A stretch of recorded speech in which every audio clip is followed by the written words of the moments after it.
This is ABC 7 News at 6. Good evening, everyone, and thank you for joining us. I'm Beth Jones. First tonight, 2025 Firefighter of the Year Catherine Page made her return home today after spending weeks in the hospital recovering from injuries she sustained in the Robbins lumber mill fire and explosion. Our Doug Banks has the story. After spending a month and a half in the hospital recovering from serious injuries sustained during May 15th's fire and explosion at Robbins lumber mill, firefighter Catherine Page returned home. She was discharged from a medical center in Portland at around noon on Friday. According to her husband, Paul Page, a fellow firefighter who's been documenting her journey through multiple surgeries and skin grafts.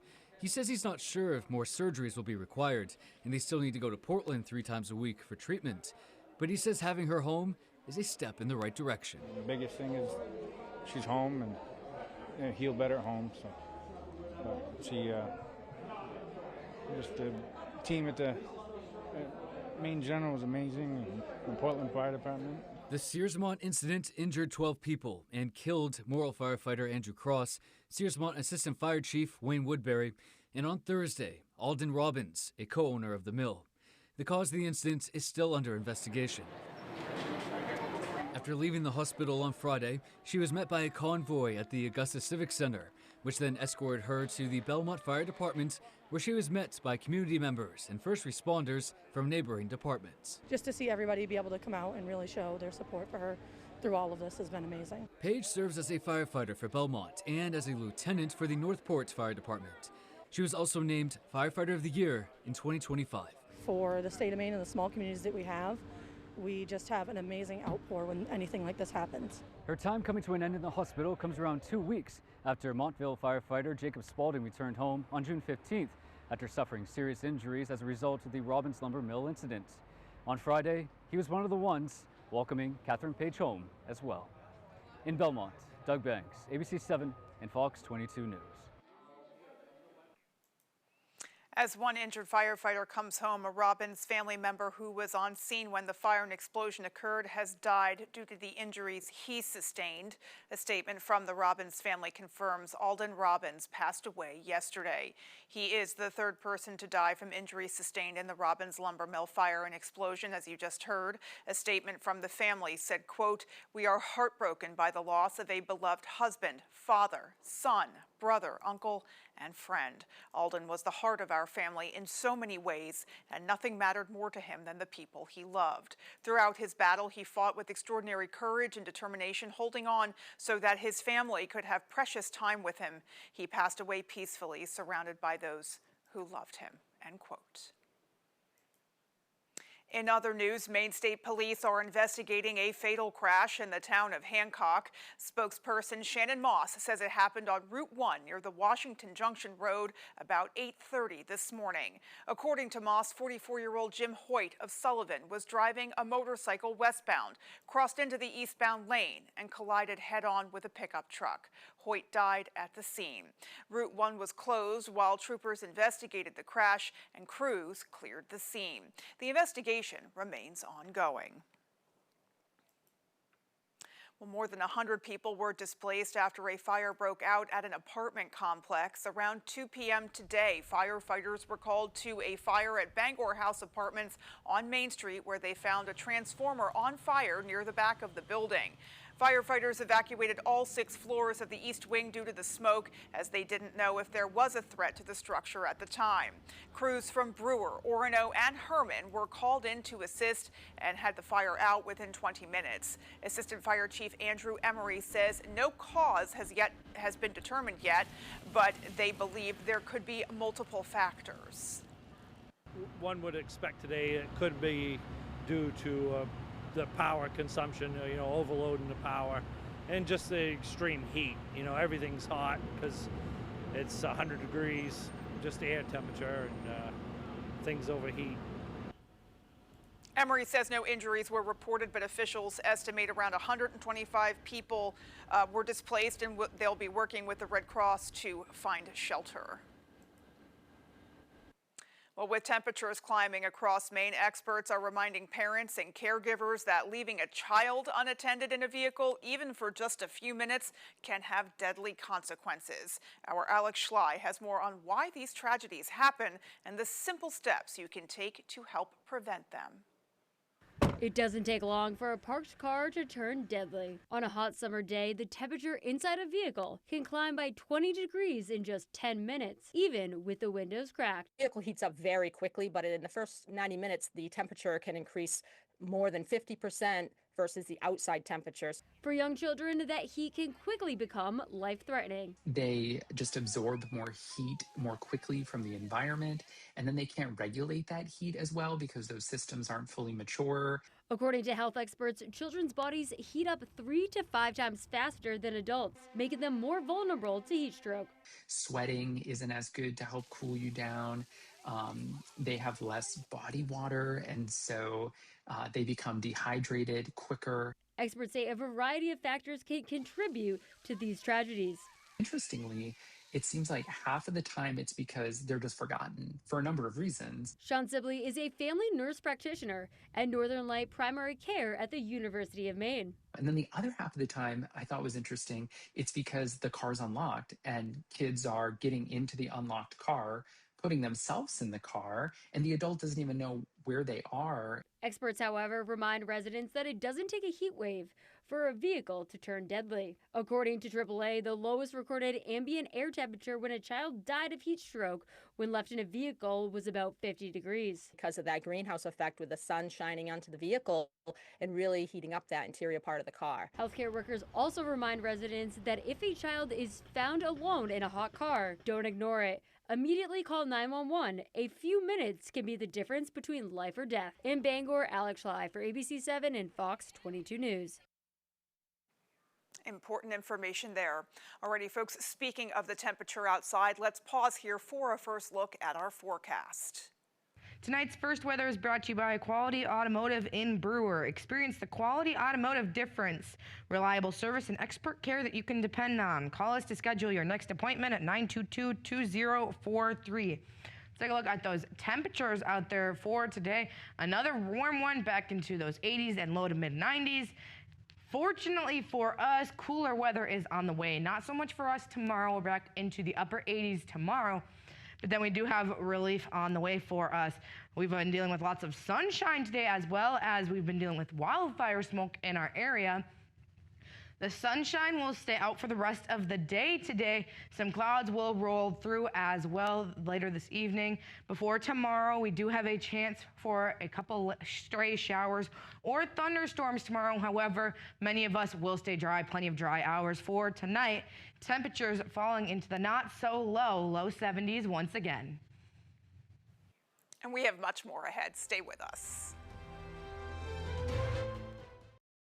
Maine's rural hospitals are struggling, but Senator Susan Collins came to the rescue, delivering critical federal funding for upgraded facilities and life-saving diagnostic equipment. Susan Collins does her job, and our hospitals benefited. Call and thank her for delivering for Maine.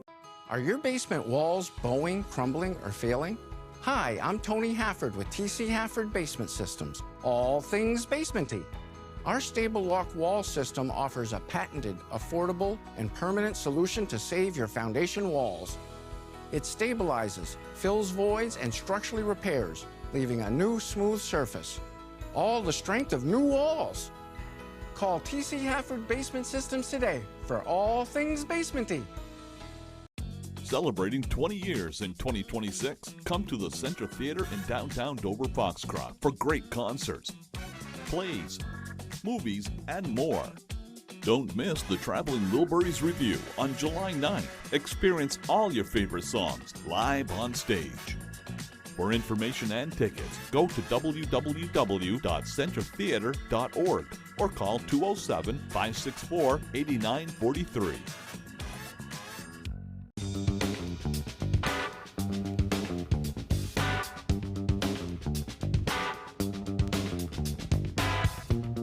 Roto-Rooter has served the greater Bangor area and beyond for 35 years, offering plumbing, hydrojetting, snaking, descaling, video inspection, and grease interceptor cleaning services. For all your residential and commercial clogs, call Roto-Rooter today, 990-1234. And away go troubles down the drain. Roto-Rooter. The right dock should fit your shoreline and make life on the water easier, more rewarding, and more fun. When you choose Shoremaster from Hammond Lumber Company, you get all that, along with unmatched strength, versatility, and style. Shoremaster's tool-free Infinity Track system makes adding accessories a breeze. Hammond also offers polydock floating docks, perfect for deep or fluctuating waters. Transform your waterfront into your personal paradise with a Shoremaster Infinity Dock system or floating polydock system from Hammond Lumber Company. David Muir, the most trusted, most watched newscast in America. And now, ABC's World News Tonight has won the Emmy for Best Live News Program for the 4th year in a row. You're watching ABC 7 Bangor.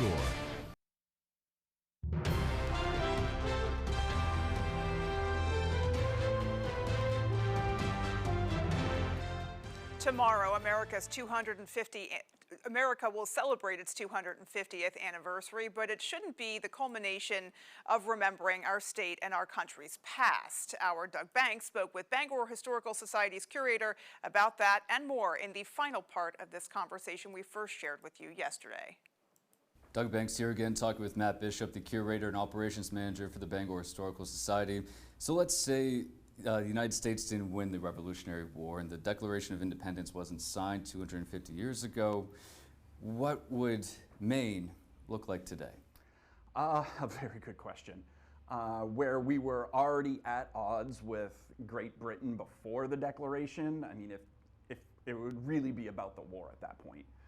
If we hadn't have won, there's a lot of different thoughts where we might be a little bit more like what Canada is today, where it was a Commonwealth of Great Britain.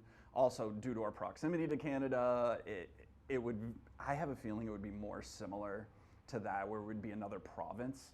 And going back to the Penobscot expedition and some of the other things, I mean, Great Britain wanted to create a province in this area, so we kind of have some of the foundations of what it could have been, but I see that still dominion of Great Britain over this area, at least for a little while, but not sure exactly how long it would take for something else to happen.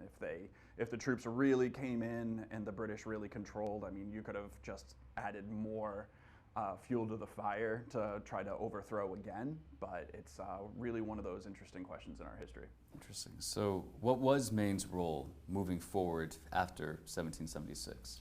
After 1776, we would still be part of Massachusetts until 1820, but we, after the Revolution, were really starting to get a lot of those settlers and the soldiers who survived the war started to speculate in Maine, started to really get into the timber industry, and that's really what would make Maine Maine once we get into the 1820s, 30s, and the 1840s, especially this area.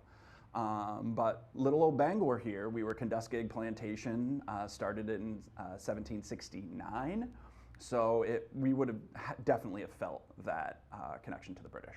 And what do you hope Mainers take away from all of this 250 anniversary celebrations? I really hope that everybody really takes more appreciation for history, and especially local history and local museums. I mean, local historical societies of all different sizes are really exposing those individual stories. When we here in Bangor, we were Kenduskeag Plantation, the first settlers would be about 10 years before the Revolution would start. We were settled in 1769, and just the stories of those people that kind of helped pave the way to what we know today. We have the Declaration of Independence. I mean, such an important document, and looking back on it 250 years later, there are some things that we wish were worded a little bit differently, but realizing at the time how these men were committing treason in hopes for a better life for our United States, or what would become United States. Just a great way to celebrate the country and appreciate the 250 years that we've had. Thank you for taking the time. Oh, absolutely. Happy to be here. Well, to watch both installments of Doug Banks and Matt Bishop's conversation and to learn more about the Bangor Historical Society, go to our website, foxbangor.com. It really is a great conversation, so you should log on and take a listen. And we will be right back. Being raped is one of the worst fears that women have. So we take precautions to avoid dangerous situations. Graham Plattner blamed women for getting raped because he said we get effed up drunk. Mr. Plattner blamed the rapists, not the women. And now we learn Plattner used an app that's called a predator's paradise for child exploitation. Graham Plattner is disgusting, gross, and unfit for the Senate. Pine Tree Results PAC is responsible for the content of this advertising. It's a big, big deal. Summer is a big deal at Toyota. It's the final days of Toyota's Big, Big Deal Summer Event, where you could get 4.99 financing on a fuel-sipping all-wheel drive Camry hybrid with a captivating interior and an up to 650-mile total driving range. Summer's a big, big deal at Toyota, the longest-lasting brand with the best resale value. So see your New England Toyota dealer. It's a big, big deal. Toyota, let's go places. Kirk Fisher is a motorcycle attorney with first responder experience. He protects fellow riders and those in danger, fighting fires and fighting for your rights. Experienced, determined, and dedicated. Iron Horse Motorcycle Lawyers. Look for motorcycles, or Kirk Fisher will be looking for you. Hank's Husqvarna is your trusted full-line Husqvarna dealer, offering you everything you need for your outdoor projects. From high-performance lawn tractors and zero-turn mowers to chainsaws, trimmers, battery-powered and powerful snowblowers, we have just what you need. Every piece of equipment is fully set up, serviced, and ready for use by our certified Husqvarna technician. And all sales are backed by our in-house Husqvarna warranty. For parts, service, or new equipment sales, make your way to Hank's Husqvarna in Carmel or Newport.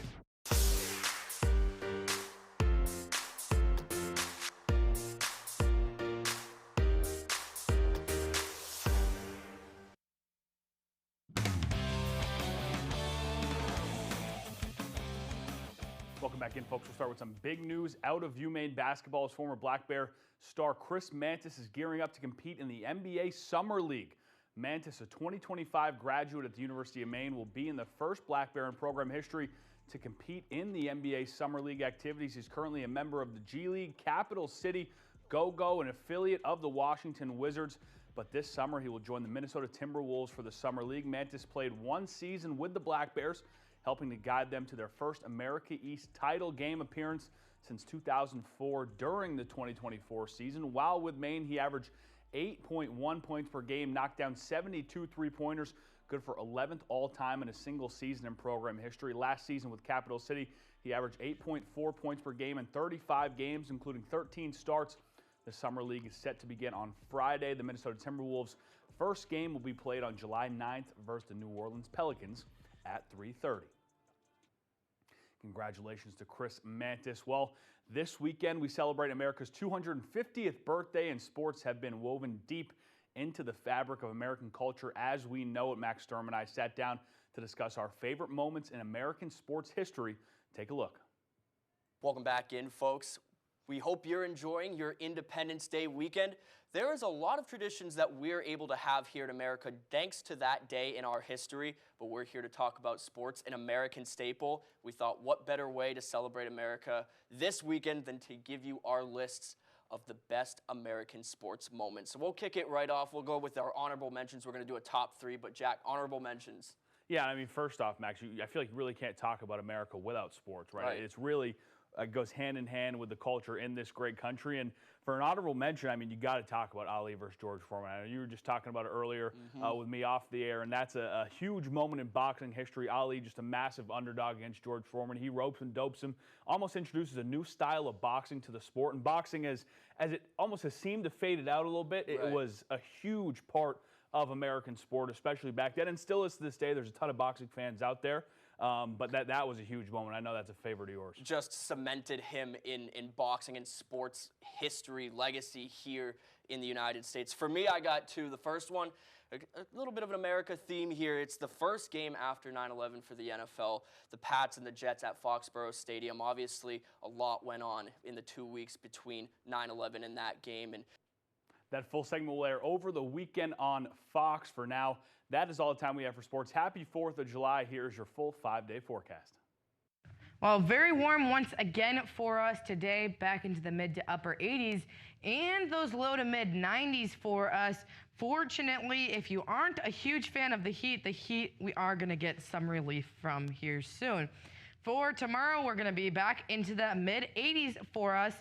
But then after tomorrow, we slowly start to get a little bit more relief into those low 80s for your Sunday. So this is what tomorrow for your 4th, we're back into the upper 80s. By Sunday, we're in those lower 80s.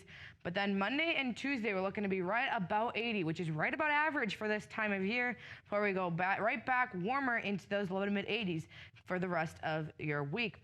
Now also, we've been dealing with humidity as well. By the end of the day today, the humidity will die down and we will have much nicer weather on the way for us, way less humid, which means these temperatures won't feel as warm outside for us as well. We do have that heat advisory until this evening at 8 p.m. for us, just for this heat and humidity that we are still having for the rest of the day today. As well as we do have an air quality alert until Monday at 12 a.m. There is wildfire smoke in the air. It is causing some not great air conditions out there for us. And we have a bit of a breeze out there as well. It's kind of blowing around all of this wildfire smoke that we're dealing with. We are gusting between 15 to 20 miles per hour. Tomorrow we're going to be gusting between 20 to 25 miles per hour. So it's definitely breezy out there. Fortunately, the breeze is going to help cool us down a bit as well.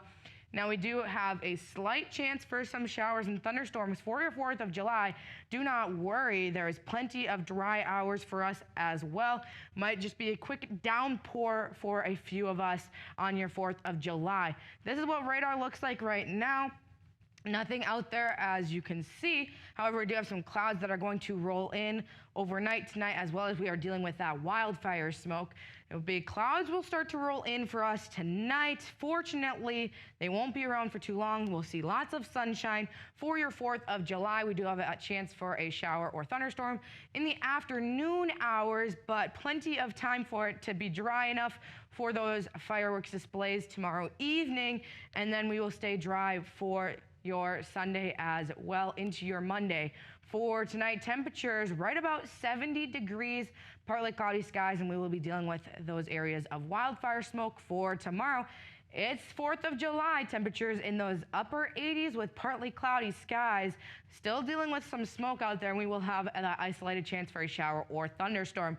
Taking a look at your extended forecast, low 80s are back for us on Sunday, still dealing with that smoke, before finally relief for us on Monday and Tuesday with temperatures right back near 80. With how hot it's been, I think 80 is going to feel like a relief.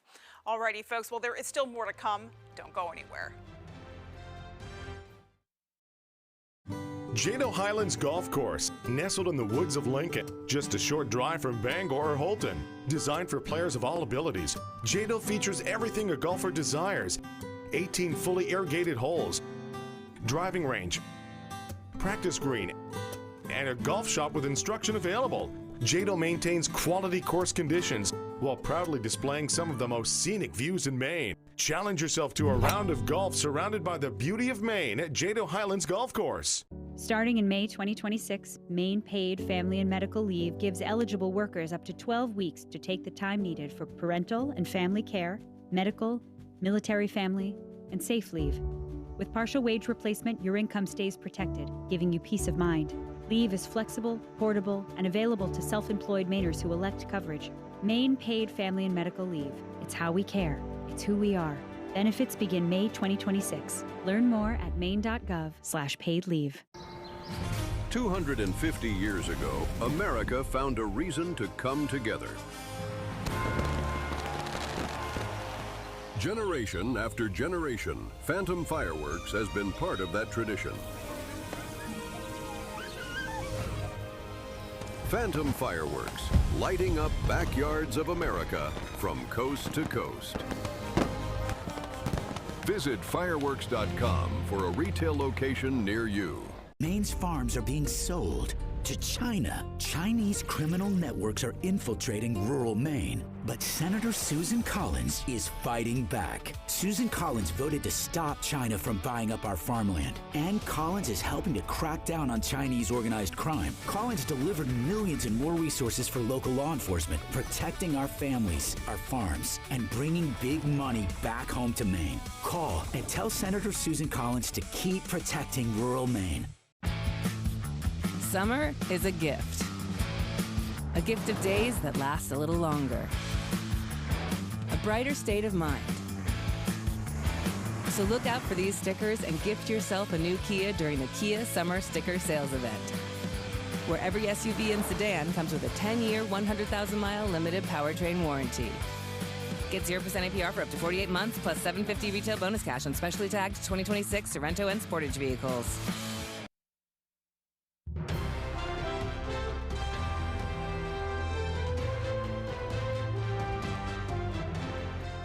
The 4th of July period is considered one of the deadliest times of the year for alcohol-impaired driving.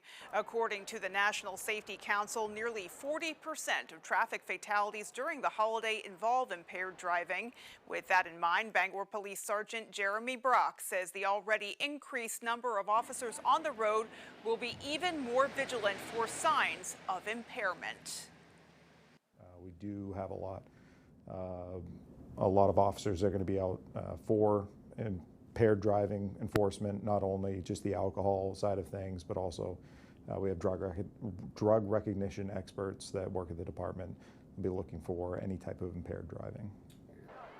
Maine Marine Patrol is also reminding boaters that they are on alert for anyone who appears to be operating while under the influence. Officials say the consequences for boating under the influence are the same as driving under the influence. This weekend, Marine Patrol will also be conducting its annual Operation Dry Water campaign, a national awareness and enforcement effort coordinated by the National Association of State Boating Law Administrators. Well, while temps outside skyrocket, many of us take refuge in air conditioning, but there are numerous essential employees who can't do that. Our Callie Warren talked to those working in the heat, from firefighters to food truck operators, to see how they're keeping cool. We definitely try to take care of ourselves ahead of the game. Even when it reaches triple-digit temps, some still need to work in the heat, especially if they provide essential services like food, infrastructure, and emergency management. We're working in extreme conditions, drinking plenty of water with electrolytes, staying ahead of the game, try to stay cool when we can. When most of us don our t-shirts and shorts, firefighters pull on heavy gear to deal with emergency situations. Well, we try to limit the time that gear is on. Rotating crews, keeping them hydrated on breaks. Maine's construction and infrastructure workers are also trying to beat the heat. Maine DOT Communications Director Andrew Gobiel said in part, quote, "The safety of Maine DOT employees and our contracting partners are our top priority. With unseasonably warm temperatures in the forecast, we are reminding everyone working in the field to stay hydrated, wear appropriate clothing to protect against the sun and heat, take breaks as needed, and look out for one another throughout the workday," end quote. With lots of folks out and about exploring, local food truck operators have found themselves busy with high temps inside. It was 121 about 20 minutes ago. The grill is going all the time and the fryolator is on all the time, so you've got that heat coming from those. Cooling shelters are available for folks that need them in the area. In the meantime, come on down, visit us all. Everybody's here to cook for you, so. In Bangor, Callie Warren, ABC 7 and Fox 22 News. Well, our thanks to everyone who's working to keep us safe during this holiday weekend. We hope everyone celebrates the 250th anniversary safely and responsibly, and we'll see you out there. Have a great night, everyone.